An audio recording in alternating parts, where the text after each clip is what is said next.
مرحبا يا حلوين، كيفكم؟ ان شاء الله تكونوا بألف خير. انتهت الفيديو اليوم هو عبارة 10 نصايح عشان تكونوا جميلات او جميلين. يعني هذا الفيديو راح يفيد كل البنات والولاد.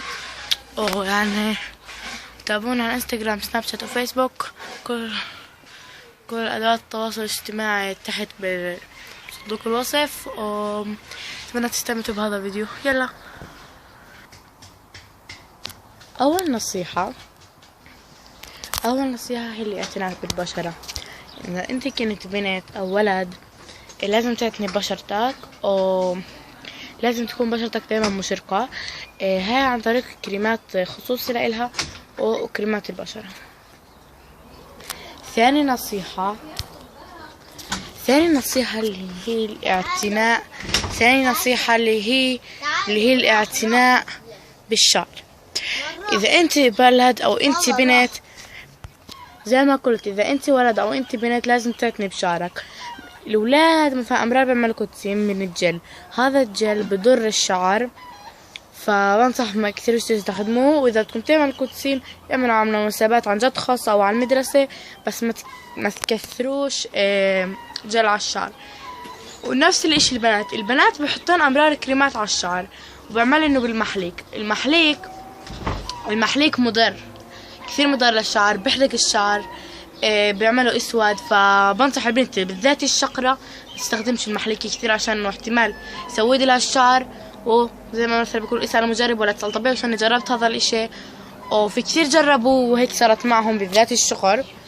يعني وبرضو الكريمات، كثرة الكريمات صح بتفيد الشعر وبتطوله وهيك، بس أمرار إذا كان فيها كيماويات زيادة بتضر الشعر، فبنصحش كثير هيك.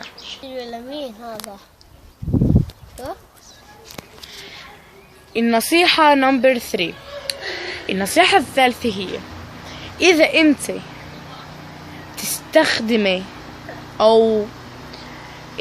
تستخدمي هاي نصيحة للبنات. يعني إذا أنت بتستخدمي مكياج متأسفة، بتحب كل وجهك مكياج، اعرف إنه هذا الإشي راح يضر بالبشرة، راح يطلع لك حب على البشرة، واحتمال بشرتك ينسد نسمات الجلد وتبطل تعرف تتنفس. ونفس الإشي الأولاد اللي بيحطوا أي إشي على وجوههم، أو لو كانوا أولاد صغار اللي بيحطوا أي إشي على وجوههم، احتمال يضر هذا الاشي بالجلد، فبنصح ما حدا يعمله. النصيحة نمبر 4. النصيحة الرابعة هي انت بنت، انت ولد، في كثير ناس كالوا. اذا الولد بده يصبغ شعره بالبيرة، إذا البنت تصبغ شعرها برضه تصبغ شعرها بالبيرة. هذا الاشي غلط كثير. بده يصبغ شعره بالبيرة كثير بده يضرر الشعر، والولد بده يصبغ شعره بالبيرة كثير بده يضرر الشعر. هاي غلط تغسلي شعرك بالبيرة، هذا الاشي مش مزبوط. نصيحة نمبر 5. في كثير بنات عشان يكلموا الشعر اللي على وجوههم بيحطوا هيك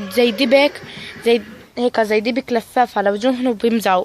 هاي الاشي غلط، واحتمال تكبع الجلد. النصيحة نمبر 6. النصيحة السادسة واللي هي نصيحة مهمة، انت امراض بتاكلي اكل صحي جدا.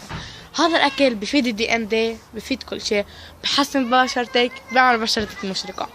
اللي باكلوا كثير شوكولاتة بتلاحظوا بيطلع عليهم حب دهن هون، هيك حب ابيض، هيك زي حب ابيض، بتملى وجههم حب ابيض. هذا الاشي كثير مضر، ممنوع تاكلوا الحلويات، ممنوع تكثروا عشان بيطلع لكم حب ابيض، وهذا احتمال يؤدي